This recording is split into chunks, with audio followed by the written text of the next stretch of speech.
Dierbare Heer en Hemelse Vader, ons barmhartige en genadige God, U die hoë en verhewene wat woon in die ewigheid. Heilig, heilig, heilig is U groot en almagtige naam. O Heer, U wat woon in die ewigheid, U wat woon by die verbryselde van hart. O Heer, hier is soveel mense vandag en oral in die land en in die wêreld wat verbryseld is, wat nie weet hoe om op te staan en aan te gaan, watter rigting om te vat, na wie toe om te gaan om hulp te verkry nie. En Here, U is by die nederige van gees. Ons vra dat ons in nederigheid nou voor U buig en vra dat ons op U sal hoop, dat U ons troos sal wees, dat U ons raadsman sal wees. O Heer, en waar ons vandag gaan praat oor U, die groot en verhewene en wat U van ons verwag. O Heer, sien ons in U groote barmhartigheid aan. Liewe Heer, raak my verstand, my hart, Here, my tong, my lippe aan met 'n lewende vuurkoel van die altaar daarbo, want is onheilige lippe en ons is sondig en ons het so nodig dat U ons deur U Gees sal lei, dat ons nie sal dink en sê en doen wat ons wil nie, maar wat U wil. Raak ook elke hart en verstand hier aan, o Heer, dat hulle sal inneem en verstaan wat U deur U Gees, deur my vir hulle wil laat verstaan vandag, o Heer. O Heer, laat U naam verheerlik word. Laat ons almal elkeen net verdwyn en nederig word.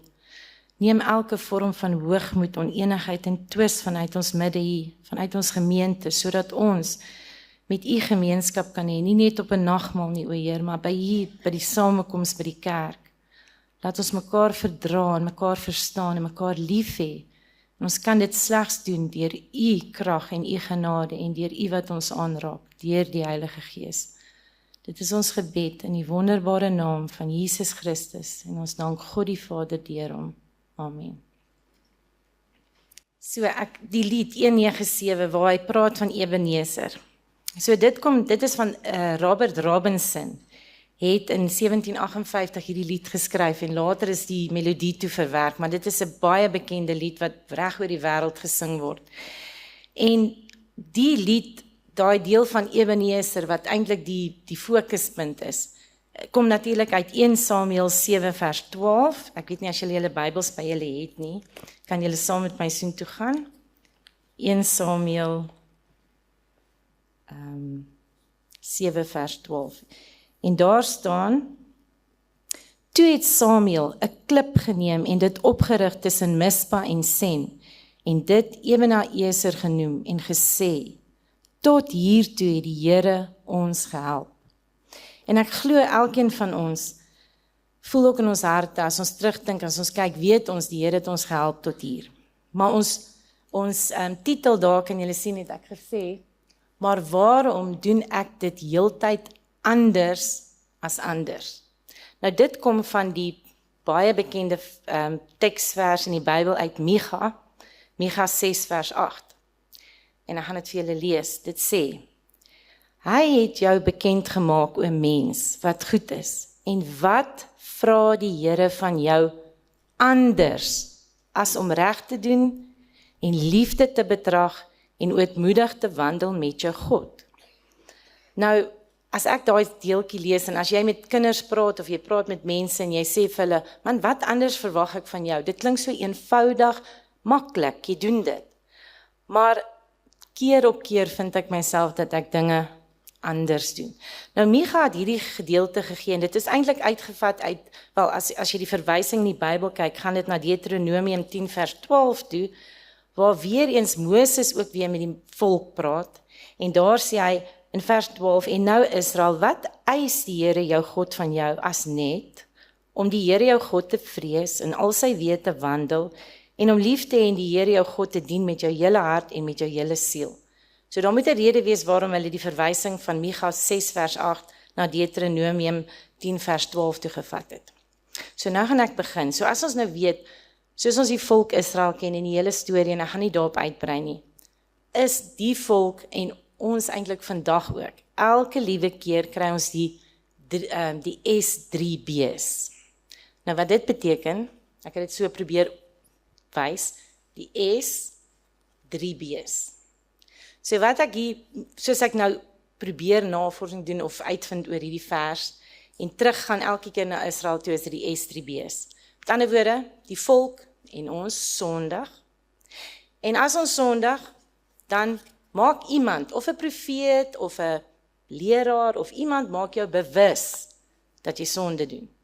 Daarna bekeer jy jouself, en die volk het hulle self telke male bekeer. En net daarna beloof hulle, deur 'n verbond, dat hulle nou alles weer reg gaan doen. En net 'n rukkie daarna sondig hulle weer, en dan word hulle bewus van hulle sonde gemaak, en dan bekeer hulle, en dan beloof hulle weer. En so gaan dit aan, en aan, en aan. Tot vandag toe nog hou dit net aan gebeur. So, nou toe vat ek daai Micha en ek begin dink.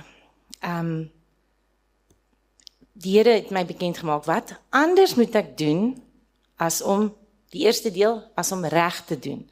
Nou ons almal weet, Spreuke 21 vers 3 het ek as 'n voorbeeldjie gevat, daar's honderde verse wat wys, maar Spreuke 21 vers 3, Salomo, die wyse man, om geregtigheid en reg te doen is vir die Here verkiesliker as offers. En weer eens, Micha praat ook daarvan, voordat hy vers 6 vers 8 noem, sê hy wil die Here offers hê, wil die Here, wat soek hy van jou? Dan sê hy, wat anders vra hy, as om eerstens reg te doen. En dan kry ek myself dat ek nie reg doen nie, maar ek doen weer iets anders. En om reg te doen, ons hoef nie uit te brei oor reg nie. Paulus self het die heeltyd gesukkel daarmee. Ons weet wat reg is. Ons hele Bybel, ons kan daarna kyk. Paulus sê selfs in Romeine 7 vers 15, wat ons ook baie goed ken, want wat ek doen, weet ek nie. En wat ek wil, dit doen ek nie, maar wat ek haat, dit doen ek. So, ek doen dit anders as om reg te doen. Ek doen wat ek nie wil doen nie. So, daar val ons. Dan gaan ons na die tweede deel toe. Dan vra die Here, wat anders vra die Here vir jou, anders as om liefde te betrag? In Engels is dit vertaal love, mercy, maar dis liefde. En liefde kan ons terugvat na 1 Korintiërs 13, lankmoedig, moenie jy meer verloor nie. Wie van ons kry dit reg? Daai goeie liefde, as ek nou liefde kan vat in die 1 Korintiërs 13, ons weet God is liefde. Ek het dan net hierdie probeer op 'n ander manier vir ons bietjie uitbrei. Dan vriendelik. Partykeer kom jy by mense en jy groet en dan is dit so, dan weet jy nie, het jy iets verkeerd aan, het jy iets verkeerd gesê, awesome, wat is fout, ek weet nie, maar die vriendelikheid is bietjie weg. Jaloersheid, as iets goed met iemand anders gebeur, dan is ons jaloers. Daar is die hele storie van Saul, daar is ons groot voorbeeld van jaloesie en wat dit aan jou doen. Praat nie groot nie, ons is so lief vir onsself. En as ons kinders presteer, is dit fantasties, en die hele wêreld moet dit weet, en Facebook weet, en die ou in oorsee wat jy niks van weet nie, weet wat jou kind doen, en wat almal doen, en hoe belangrik en oulik is jy. So, ons praat glad nie groot nie, nee. Ons doen net daai. Ons soek nie ons eie belang nie. Dis die heeltyd die eie ek die heeltyd. Ek wil dit hê, as jy nie doen wat ek, as dit my nie behaag nie, as jy my nou 'n bietjie ongelukkig maak, dit werk nie, en ons kry boeke. As jy nou agterkom, mense koop boeke van allerlei snaakse mense, hoe jy jouself te bevoordeel, jouself op te hef, jouself te laat geld, moet nie laat mense op jou trap nie, staan jou man. So, soek nie jou eie belang nie, dis liefde. Jy is nie verbitterd nie, laat iemand nou net iets aan jou doen. Laat iemand nou net iets van my sê, en ek vind dit uit jong, of verkeerde goed in die regering, of in die land, of in die wêreld, jy raak verbitterd, dit is 'n ding, ek kan nie glo, as daar iemand is wat nog nooit in hulle lewe oor iets verbitterd is, die diertjies wat seer kry, onskuldige diere, onskuldige kinders, onskuldige mense, dit kan nie, jou nie anders aanraak as om jou verbitterd te maak nie. Jy reken die kwaad nie toe nie, soos ek gesê het, doen iets aan my, ek gaan vir jou terugkry. Ten spyte van daai vers in die Bybel wat die Here sê, aan hom kom die wraak toe. En kyk maar om jou rond, as mense ding aan jou doen, jy hoef niks te doen nie, ons vergeet daarvan, die Here sal dit vir jou uitsorteer. Partymal sien jy selfs hoe hy dit uitsorteer, al is dit oor 'n week of 2 later. Ons is nie bly oor ongeregtigheid nie, ons is bly saam met die waarheid. Die liefde bedek alles, glo alles, hoop alles en verdra alles. As jy in daai rytjie staan en die mense vat lank, is jy verdraagsaam. As iemand aanhou met jou karring oor iets, is jy verdraagsaam. Dis nie maklik nie. En dan arme Moses, as ek nou net kan dink aan hierdie verdraagsaamheid. Moses, In Efesiërs 4, ek lees nou eers die versie om vir julle die idee te gee. In Efesiërs 4 staan daar, ek het die nuwe vertaling gevat want hy verduidelik hom bietjie beter. As julle kwaad word, moenie sondig nie. Moet nie die dag kwaad afsluit nie, moenie die duiwel vat kans gee nie. So moenie kwaad, maar nee, luister mooi. As julle kwaad word. So om kwaad te word is 'n emosie, so jy kan dit nie keer nie. As jy hartseer is oor jou diertjie wat dood is, jou familielid wat dood is, jy kan nie nou sê ek gaan nie huil nie, dit is 'n emosie. So kwaad is eintlik ook 'n emosie. Jy kan dit nie help nie en mense maak jou kwaad. Maar kyk wat sê, as julle kwaad word, moenie sondig nie. Arme Moses met al sy met die volk daar, hoeveel keer het hulle aan hom gekarring en hy het kwaad geword by tye. Maar daar leer ons ook 'n les by Moses. Moenie dat ander jou laat sondig nie. Moenie laat hulle toelaat dat jou kroon weggeneem word nie. En dan ook baie interessant, die duiwel gebruik ook baie keer mense, as hulle sien, jy wil nou nie kwaad word nie, gebruik hulle mense om jou baie kwaad te maak, om jou te lei om amper sonde te doen. Daai keer met Petrus, toe hy vir Jesus gesê, dit gaan nie gebeur nie, gaan nie Jerusalem toe nie, toe sê Jesus vir hom, gaan weg van my Satan, of gaan weg agter my Satan, of ek kan nie die presiese woorde onthou nie, maar daar, as ons lees wat geskryf word daaroor, het die duiwel 'n persoon vir Petrus op daardie moment gebruik om Jesus te versoek. En so moet ons ook besef, as daai persoon of daai mense die betrokke situasie gebeur, dink daaraan, dis die mense. En onthou ook daai wat ons bid. As ons bid vir die wapenrusting van God, ons stryd is nie teen vlees en bloed nie, ons moet dit herhaaldelik vir onsself sê. Dis teen die bose magte, die wêreldheersers van die tyd, die bose geeste in die lig en die wêreldheersers van die donkerte van daardie eeu. En vir my vreeslik interessant is daardie eeu gedeelte, want Prediker sê ook vir ons verskriklik baie van daardie niks is nuut nie, niks is anders nie, en elke eeu het sy betrokke gebeurtenisse, kan mens amper sê. En as mens nou dink 6000 jaar, 60 eeue, so in jou eeu is daar niks anders nie, dieselfde situasies, dieselfde omstandighede, maar miskien verskillende situasies, maar dieselfde toetse kan ek amper sê, dieselfde tipe versoekings is daar. En ons moet bid dat ons krag ontvang en daardie wapenrusting aantrek. Goed, so nou, ons moet nou lief hê. So in plaas daarvan, en weer eens die volk, die hele tyd daar, sondig, en daarna word hulle bewus gemaak, hulle bekeer en dan beloof hulle weer. Nou, elke keer as jy mooi gaan kyk, in plaas daarvan as die volk nou gesondig het, of die mense wat dit nou aanhits, dan in plek daarvan om na God toe te gaan, dan draai hulle na Moses toe en gee vir hom die skuld. Jy is ons leier, jy moet regmaak, jy is die rede dat hierdie goed gebeur. Ons is geneig om ander mense te blameer, vir as dinge nie reg gaan nie, dan verdwyn die liefde in ons sommer vinnig. En dan het hulle by Moses gaan kla, en hulle was net uit Egipte, al die wonderwerke gesien, alles gesien wat die Here vir hulle gedoen het, en dan murmureer hulle, want dinge is nie volgens wat hulle wil hê nie. So hulle vertrou nie. En hulle het begin vrees en vir hulle toekoms en vir hulle kinders. En dit het my baie laat dink, dis vir ons nou, is jy vrees vir jou toekoms, jy vrees vir jou kinders, en dan begin jy benoud raak, en dan moet ons eintlik op God vertrou en nie kla nie. Want die Here laat hierdie dinge met ons gebeur, sodat hy ons op hom kan vertrou en ons laste op hom kan lê en hy ons help deur hierdie moeilike tye. Goed. So God laat die moeilike tyd toe om ons tot hom te wend en ons vertrou op hom te plaas.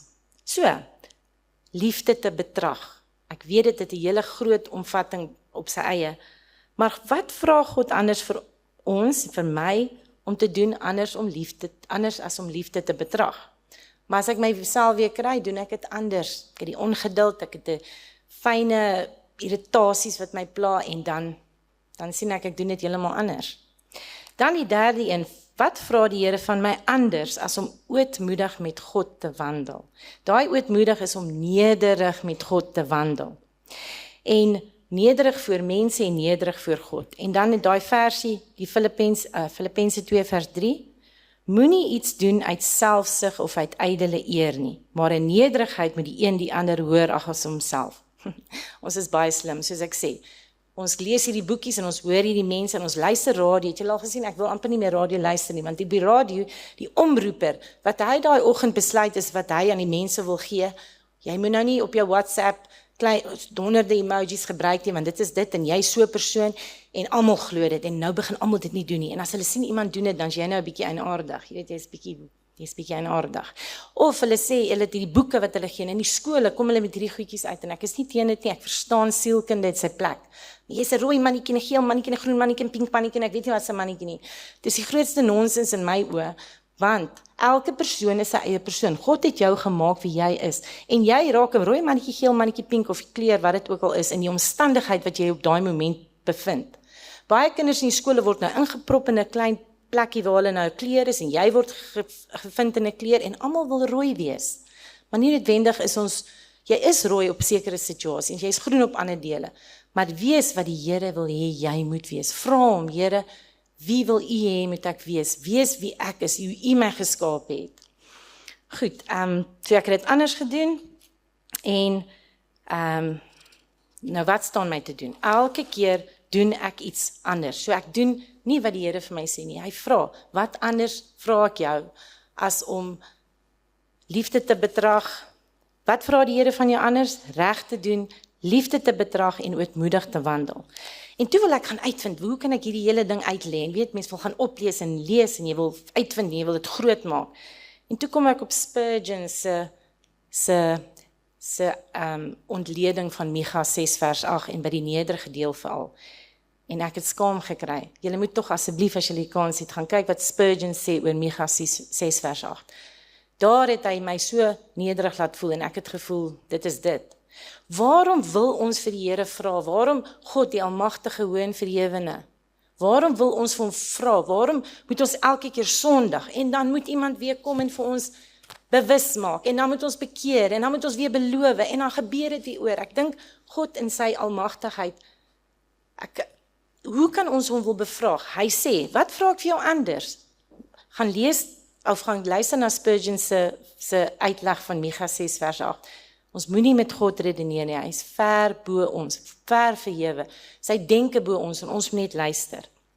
Hy is bo ons begrip en ons verstand. So hoeveel keer moet ons nog sê, hoeveel keer moet God nog sê, wat anders vra ek van jou? Goed, toe gaan kyk ek net na 'n paar voorbeelde van hierdie groot manne in die Bybel. Moses, hy was nederig, konstant, hy het deursettingsvermoë gehad, te midde van teestand. Uit die diepte van sy hart het hy almal herinner aan die erns van hul verbond en die ernstige gevolge van hulle verkeerde keuses. Hy herinner die mense in ons wat die Bybel lees aan God se getrouheid, aan God se hulp.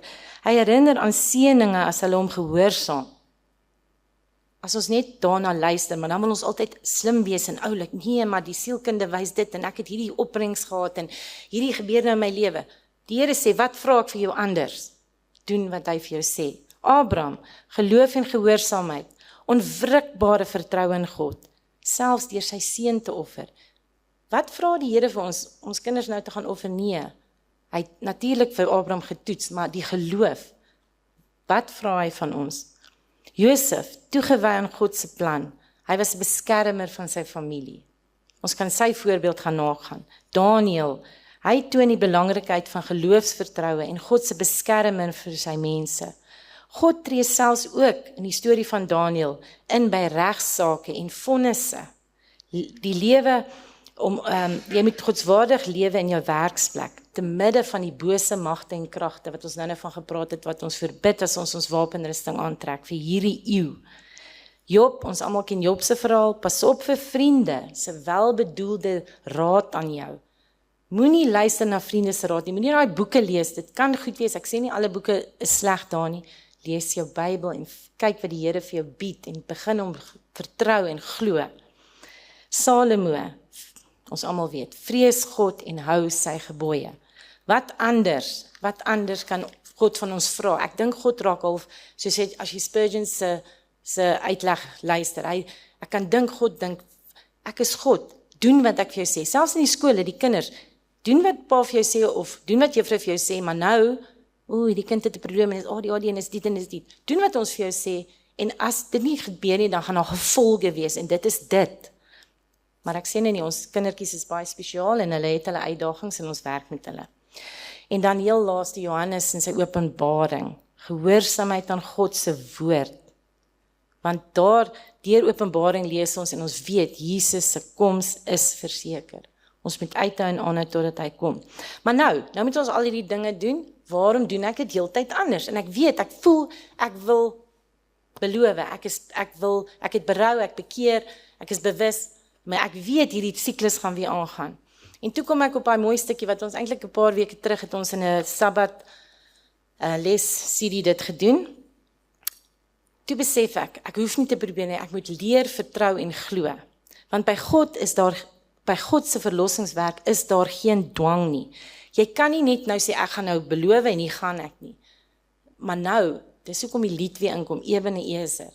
Nou kan ons sê, hier plant ek my Ebenezer, my steen, my rots, Jesus Christus. Tot hiertoe het hy my gelei en hy gaan my verder help, want nou het ons ook die Heilige Gees tot ons beskikking.